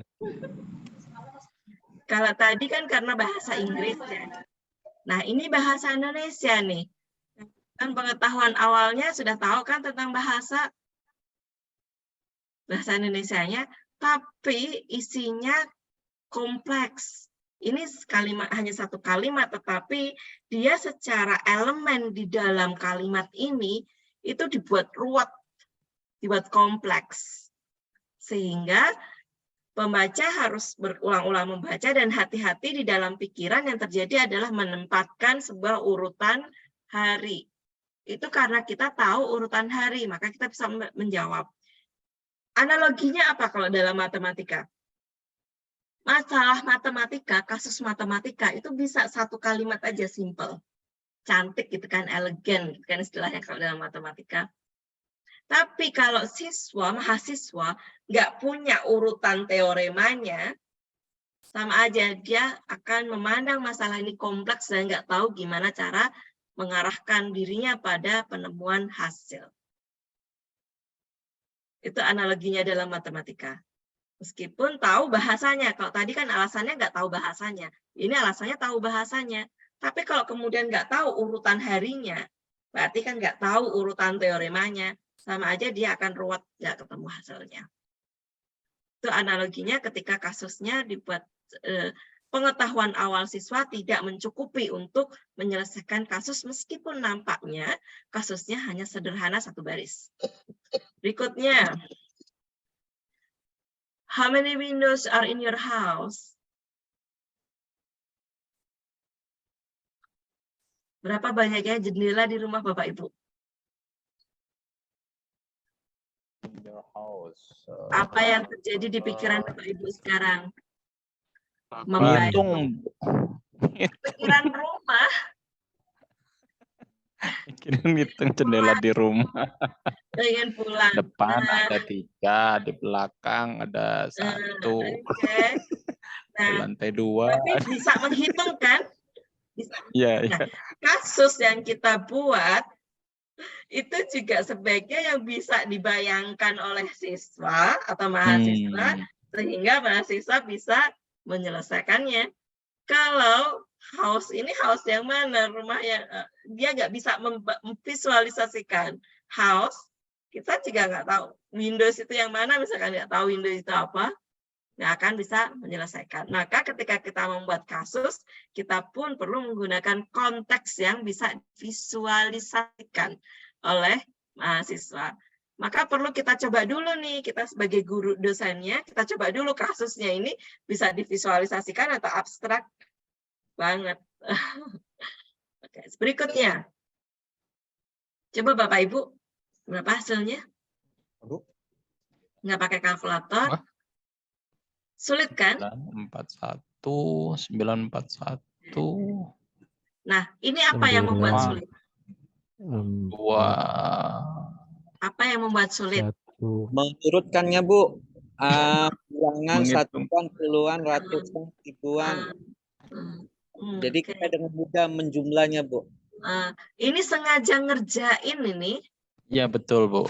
Bukan mengarahkan pada pembelajaran. Ada kalkulator, ada kalkulator, kenapa nggak pakai kalkulator aja kan? Ini namanya ngerjain kan, nggak mengarahkan pada pembelajaran. Demikian juga nanti ketika kita memberikan kasus kepada siswa, itu nggak ngerjain mereka. Udah tahu ini bisa dikerjakan pakai kalkulator, kok nggak boleh pakai kalkulator. Sementara milih bilangannya aja random. Random. Lalu apa yang akan dipelajari oleh mahasiswa dengan menyelesaikan ini? Nantinya ketika Bapak Ibu membuat kasus, bukan yang ngerjain siswa yang penting nanti mereka merasa kesulitan, bukan itu. Tapi then what they are going to learn from that case. Lalu apa yang akan dipelajari dari kasus itu? Nah, jadi kasus bukan untuk ngerjain mahasiswa. Tadi apa saja ya Bapak Ibu nyatet nggak? Dari tadi contoh-contoh soal tadi. Itu tadi prinsip-prinsip pembuat kasus loh. Implementasinya. Ya, selanjutnya Bapak Ibu. If 8 people are at a party and each person shakes hands exactly once with every other person, how many handshakes are there? 8 orang. 8 faktorial. Nah, bisa kan Bapak Ibu? Kenapa Bapak Ibu langsung bisa menyebut faktorial? Udah sering kali Bu soal ini. Sering. Teorema handshaking. Nah, udah sering. Kasus ini kan meskipun dibuat dalam bahasa asing, menurut Bapak Ibu ini nggak kasus baru lagi di matematika. Ini di matematika diskret kan? Iya, kombinatorik. Iya, kombinatorik. Bapak Ibu langsung tahu karena punya pengetahuan awalnya. Sehingga bisa menyelesaikan kasusnya. Kalau nggak tahu tentang kombinatorik, bisa nggak ngerjain? Bisa, tapi lama. Lama, butuh proses. Nah, maka bisa tapi lama dulu atau tahu kombinatorik dulu. Sebaiknya.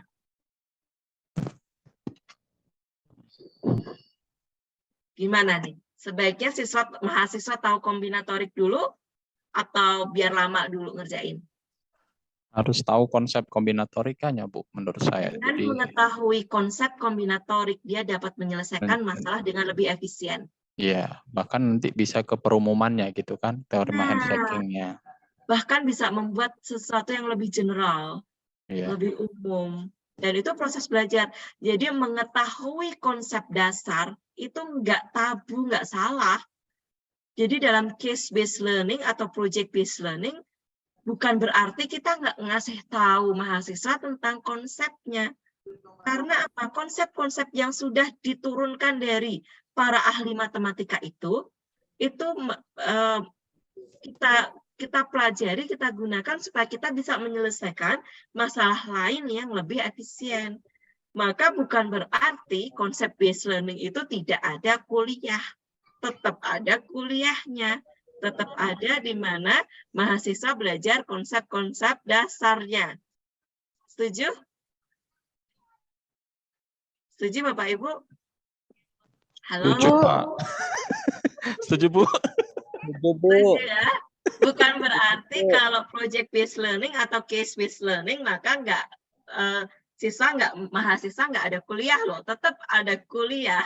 Karena dengan adanya konsep-konsep tersebut justru mahasiswa dapat menjadi lebih punya modal, punya alat untuk menyelesaikan kasus-kasus yang lebih kompleks dengan cara yang lebih efisien. Karena pakai cara yang dipakai oleh ahli matematika. Dan begitu bagaimana nanti mahasiswa juga kemudian menggunakan atau mungkin malah bisa menggeneralisasikan gitu kan. Mentransferkan ke masalah-masalah yang berbeda. Oke. Dicatat nggak tadi nanti pertanyaan terakhir di paparan ini tuh apa prinsip-prinsip membuat kasus dalam perkuliahan? Iya. Tadi apa? Tidak menggunakan bahasa yang tidak diketahui oleh mahasiswa. Dan seterusnya. Ini Bapak Ibu lagi. Bagaimana? Kita meminta mahasiswa untuk hafalkan. Oh, suruh ngapal. Oh my. Boleh nggak kita minta mahasiswa untuk menghafalkan? Kalau di matematik nampaknya tidak perlu menghafal, Bu. Nggak perlu menghafal ya, karena kan kita ya banyak banget yang harus dihafal dan yang perlu diperhatikan adalah malah bagaimana menggunakannya atau bagaimana menerapkannya. Karena nggak perlu dihafal, tinggal buka aja HP. Di sana sudah tertulis teorema-teorema kita cobakan ke berbagai macam kasus. Maka kita perlu memberitahu kepada mahasiswa strateginya, karena akan sangat banyak sekali konsep-konsep dasar yang mereka harus pelajari. Kita perlu memberitahu strateginya bahwa itu tadi tuh ada CIA, BBC, ABC, GVC, PCR. Jadi kalau tadi, yang ini tadi, kan bahwa mahasiswa perlu belajar konsepnya.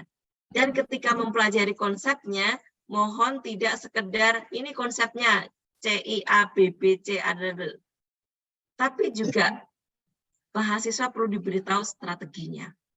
Bahwa ada CIA, BBC, ini kan Bapak Ibu tahu CIA, BBC. Ya, ya. Istilah-istilah yang terkenal yang mudah diingat dan mudah dipahami. Analoginya dari prinsip ini apa? Kita berpikir lebih mudah kalau dapat mengelompokkan sesuai kategorinya. Sehingga Menemukan pola gitu ya, Bu ya. Berpola, sehingga nanti ketika menggunakan konsep itu untuk menyelesaikan kasus, mahasiswa dapat memilih yang tepat, nggak random. Oke. Berikutnya, berapa hasilnya ini? 30. 30. Buzul, Bapak ini Buzul. Kalau salah nggak apa-apa Bu, Zul Bu. Lagi permisi ke toilet. Oh gitu, oh aman lah beliau ya. Kok bisa 30 sama mau tanya sama beliau. Oke, ada aturan-aturan ya. Aturan-aturan yang merupakan kesepakatan. Diselesaikan Bu. Kalian dulu diselesaikan 5 kali 5. Jadi 5 tambah 25 sama dengan 30 Bu. Nah, ada aturan yang perlu diketahui oleh mahasiswa. Dalam matematika itu ada aturan-aturan yang ini mahasiswa nggak bisa temu sendiri. Ini kesepakatan. Bapak Ibu kan tahu ini kesepakatan matematikawan kan yang dikerjakan yang mana dulu. Nah, kesepakatan ini juga perlu dipelajari, diberitahukan dulu kepada mahasiswa, lalu mahasiswa mencoba kasus-kasus yang lebih kompleks. Oke, ini lewat ini aja. Pengetahuan awal apa yang diperlukan untuk memecahkan masalah ini? Apakah Anda mempunyai pengetahuan awal yang tersimpan di long term memory tentang hal ini? Punya nggak di long term memory Bapak Ibu tentang masalah ini? Barangkali dulu pas kuliah dapat kasus seperti ini. Pada gambar berikut, garis putus-putus menunjukkan batas dari dua daerah yang luasnya berbeda. Garis putus-putusnya ini ya. Pen saya kok nggak bisa. Ini ya Bapak Ibu garis putus-putusnya ya. Pen saya nggak bisa ya. Garis putus-putusnya ada di tengah ini ya. Ini garis putus-putusnya. Ubah garis batas menjadi garis lurus tanpa mengubah luasan kedua daerah. Ini kan ada luasan. Nah, ini luas yang sebelah kiri, ini luas sebelah kanan. Sebelah kiri saya arsir. Ini katakanlah ini sebuah sawah gitu kan. Bapak Ibu punya sawah nih. Sawahnya tuh di tengahnya ada parit. Paritnya tuh yang garis putus-putus ini. Bengkok. Nah, paritnya mau dibuat lurus. Tapi ini punya anak pertama, ini punya anak kedua. Tanpa mengubah luasan yang dimiliki tanah anak pertama dan anak kedua, bagaimana cara membuatnya jadi lurus? Boleh digambar dulu di kertas, nggak harus dijawab sekarang kalau nggak bisa, tapi kalau ada yang bisa mungkin bisa nulis. Garis putus-putusnya kan ada dua kan, Bu? Bengkok. Yang pertama di sebelah atas itu dibagi dua, kasih titik. Yang garis putus-putus yang miring ke kanan itu juga dibagi dua, terus ditarik garis lurus dihubungkan. Yakin itu tidak mengubah luasan kiri dan kanan? Dasarnya apa? Oke. Nanti silahkan dikerjakan secara berkelompok gitu kan. Dipresentasikan hasilnya. Kita kan Bapak Ibu kalau di kelas. Kita lanjut dulu ya. Nanti saya cek di akhir. Nah, Bapak Ibu, prinsip yang tadi saya perkenalkan dari contoh-contoh soal tadi, itu menggambarkan proses kognitif. Proses kognitif ini adalah mekanisme cara berpikir kita. Utamanya ketika kita berpikir, maaf ini agak ilmiah nih Bapak Ibu, ketika kita berpikir kita pakai sensory memory, working memory, dan long term memory. Ketika kita menggunakan sensory memory kita melakukan perhatian, kan pasti itu perhatikan gitu kan. Kemudian kita ulang-ulang, kita pikirkan, kita pelajari, kita menggunakan working memory. Kita menggunakan pengetahuan awal itu adalah pengetahuan yang disimpan di dalam long term memory. Didatangkan, disimpan, didatangkan, disimpan terus-menerus. Dan ketika proses berpikir, ada proses memikirkan apa yang sudah saya ketahui dengan apa yang ingin saya ketahui. Prior knowledge, kalimat-kalimat dalam bahasa Inggris oleh Buzul itu automated, otomatis hadir. Tapi untuk orang lain yang nggak terbiasa dengan bahasa Inggris, nggak otomatis lagi. Nah, ini mekanisme berpikir kita, Bapak Ibu, yang mungkin secara sederhana digambarkan dalam diagram ini yang kita sebut dengan the modal-model. Dan pitfall-nya adalah seperti prinsip-prinsip yang tadi saya perkenalkan ketika memberikan soal-soal matematika tadi ke Bapak Ibu.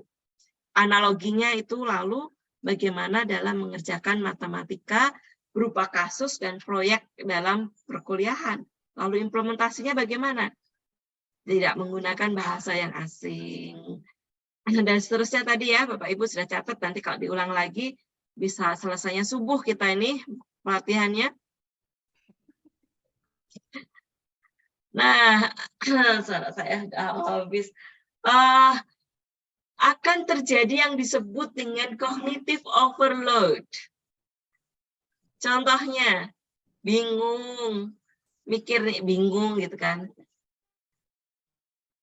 Enggak fokus, jawabannya enggak jelas, lama-lama bikin bad mood. Jadi kalau perkuliahan kita dengan memberikan kasus, memberikan proyek, tapi membuat siswa itu nggak bisa berpikir atau berpikir terlalu banyak, maka jadinya mereka akan merasa kayaknya susah banget sih. Ya ampun, ini tuh ngomongin apa, aku nggak ngerti. Aku ini nanti bisa lulus nggak ya? Mungkin dia akan merasa sedih, tidak termotivasi, akhirnya dampaknya pada perkuliahan berikutnya. Sekarang susah banget kalau kuliah harus presentasi, padahal aku nggak ngerti apa-apa. Udahlah, yang penting ngomong aja, yang ada di PowerPoint dibacain. Yang penting kayak gitu. Itu kalau terjadi cognitive overload. Yaitu terjadi ketika kita tidak menggunakan prinsip-prinsip berpikir aktif dalam memberikan kasus dan proyek kepada mahasiswa.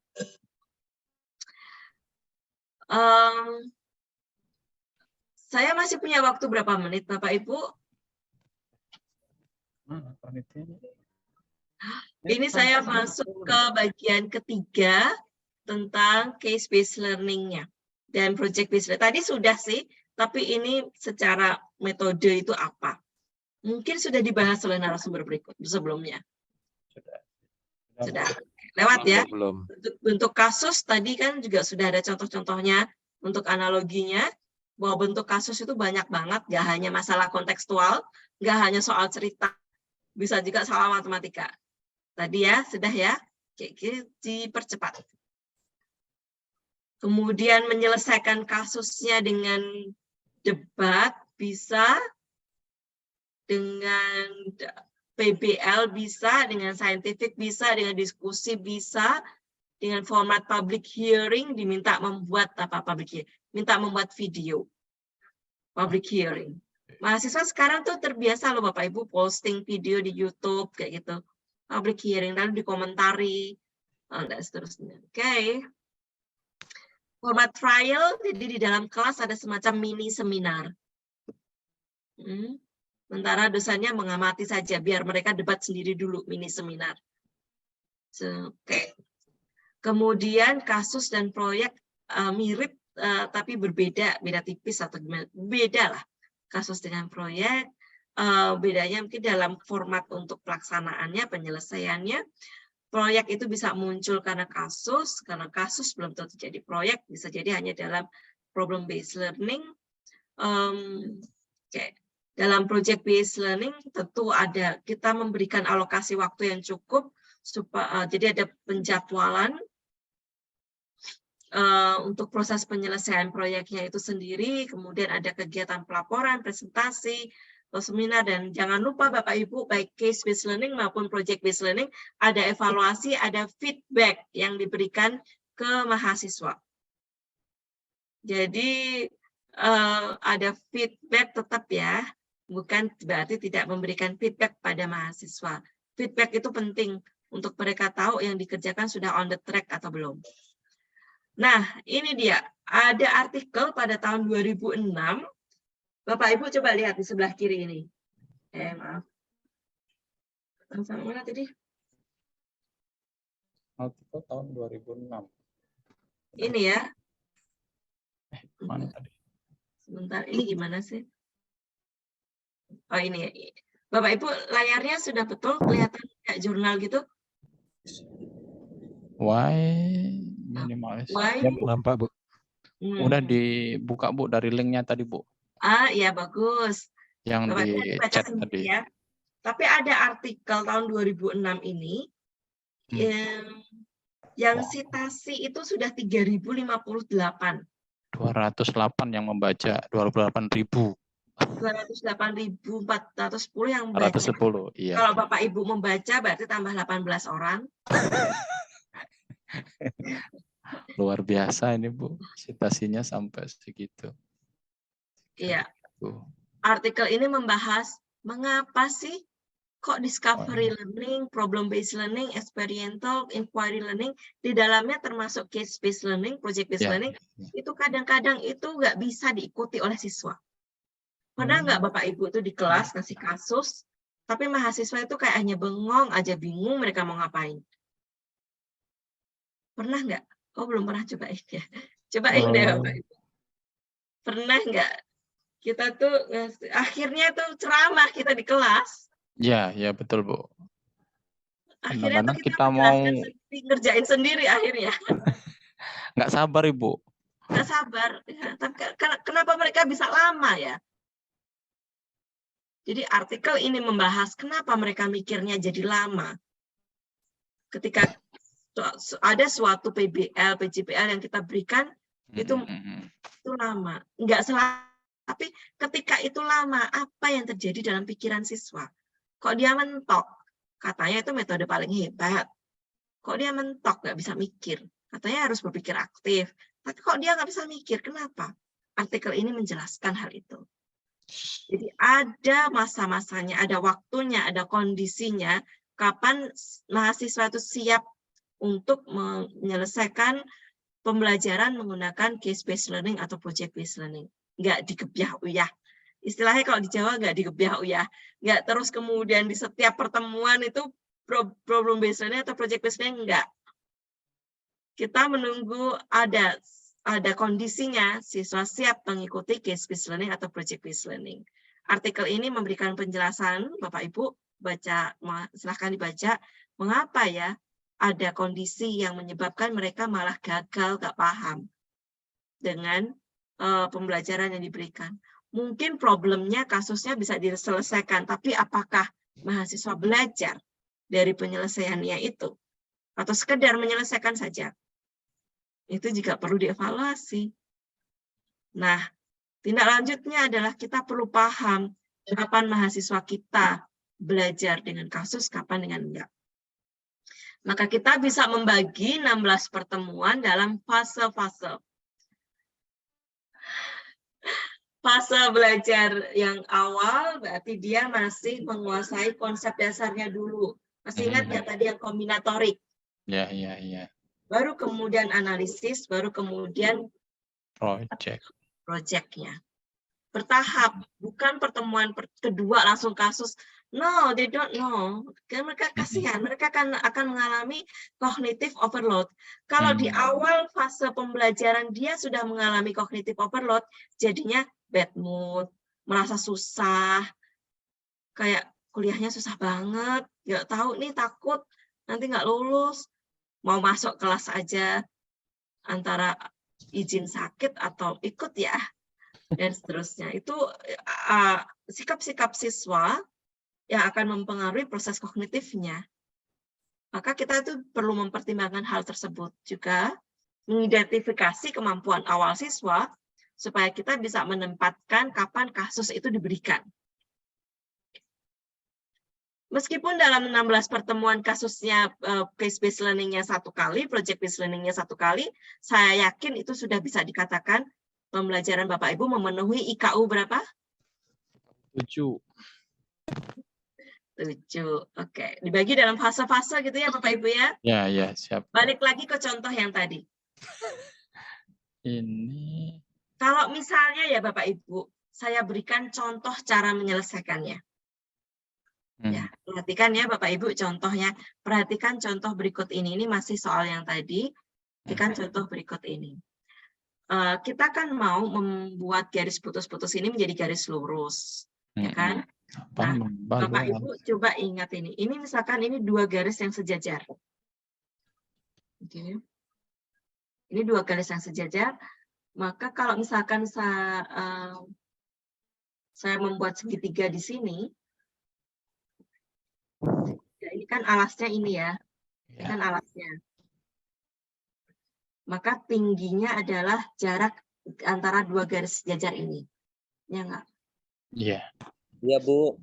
Jarak 2 garis sejajar kan selalu sama ya. Meskipun di sini, di sini, di sini kan jaraknya selalu sama.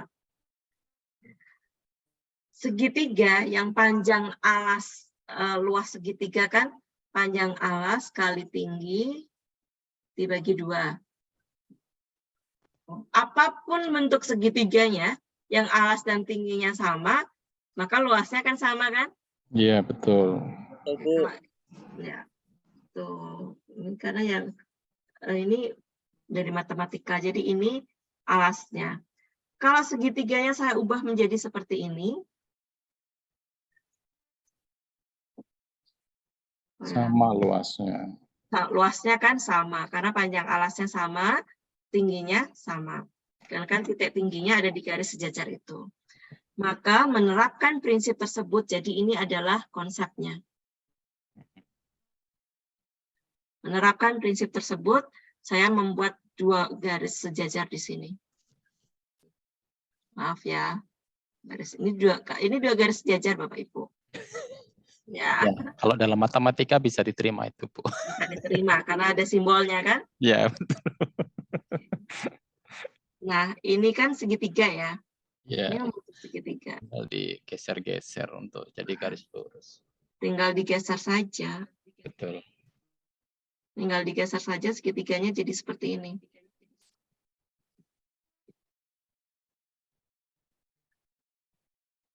Mana sih?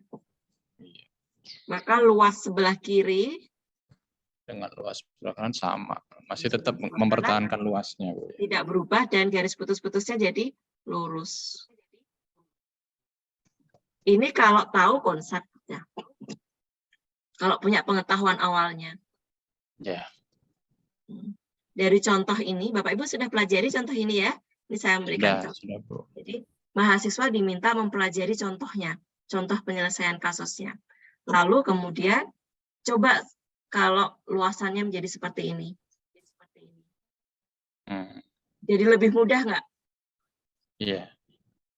Kalau misalkan ini titik-titiknya saya tambahi di sini. Jadi garisnya ada banyak. Ini ada tiga gitu ya. 2 tekuan. Dijadikan 1 garis lurus. Kira-kira bisa nggak? Harusnya bisa. Bisa. Menggunakan konsep yang sama. Konsep yang sama. Rasanya jadi lebih mudah kan hidup ini setelah ada contoh. Iya, Bu. Maka kita ingat apa kata Ki Hajar Dewantoro. Nonton diteni niroke. Nonton diteni niroke. Ini tadi Bapak Ibu nonton. Iya. Belajar dari contoh. Coba ditirukan. Ditiru. Maaf niteni. Nonton lalu dititeni. Niteni itu apa ya? Diingat-ingat, dipelajari. Pelajari.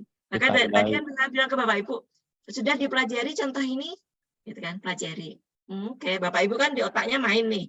Oh, gitu kan. Oh gitu. Kan main otaknya, berpikir aktif, working memorinya. Lalu ditirokke cara itu diterapkan ke masalah ini. Jadi lebih pintar kan, lebih aktif. Itu metodenya Ki Hajar Dewantara. Kenapa nggak kita pakai? Nonton, niteni, nirokke.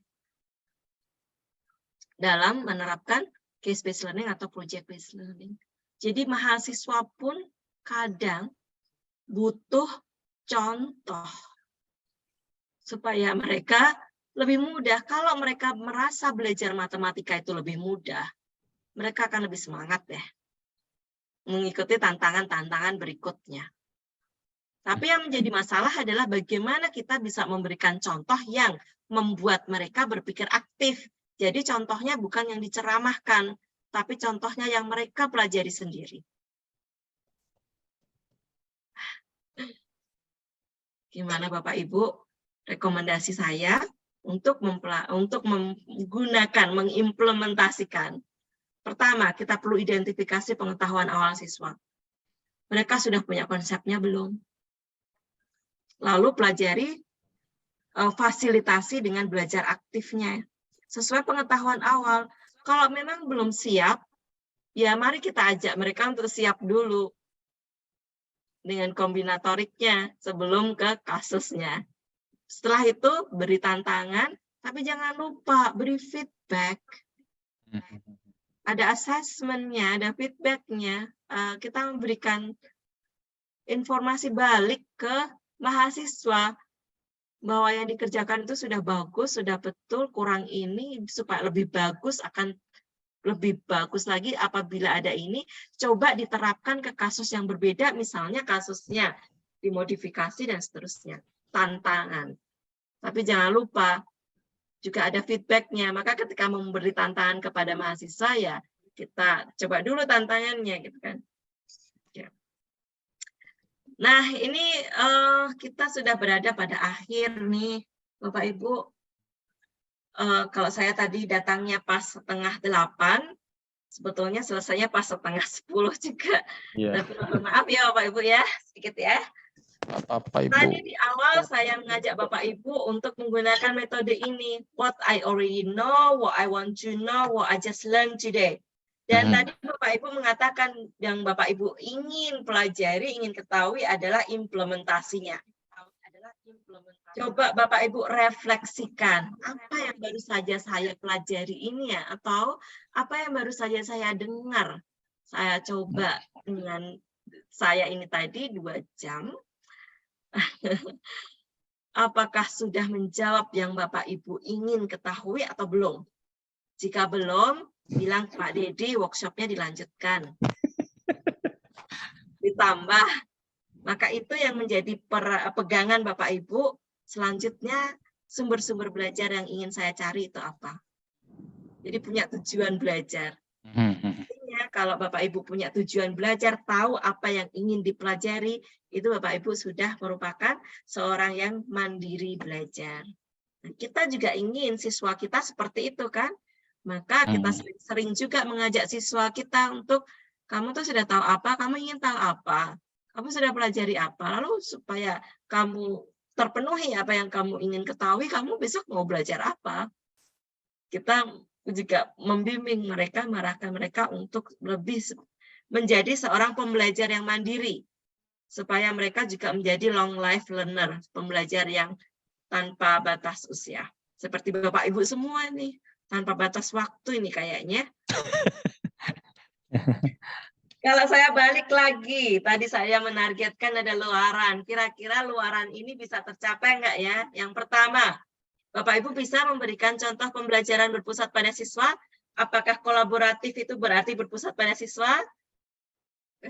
Insya Allah bisa, Bu. Saja individu itu juga bisa pembelajaran Ya, individu bisa aktif juga. Individu pun juga bisa aktif. Aktif Pusat learning pada ya. siswa itu ketika siswanya mau berpikir aktif, bukan badannya yang aktif tapi pikirannya.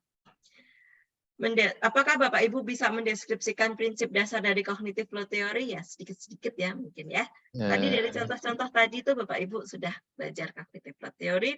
Kemudian yang ketiga, apakah bisa menentukan kapan Ya, project learning atau case based learning efektif, ya, ya ya. kira-kira ya gitu ya.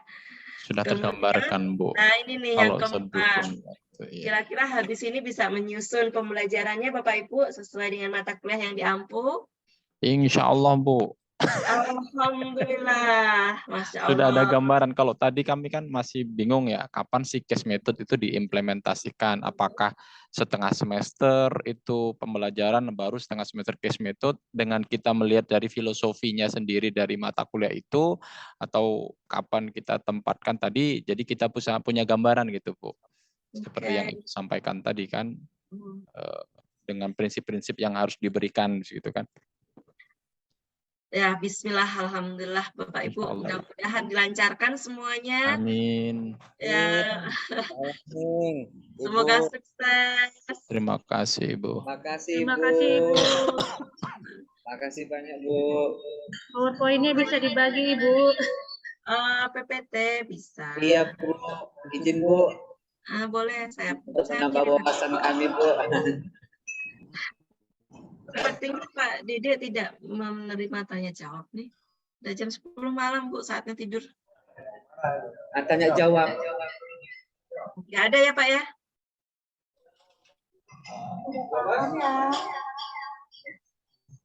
Kasihan ibunya di Jogja udah malam kali, Bu.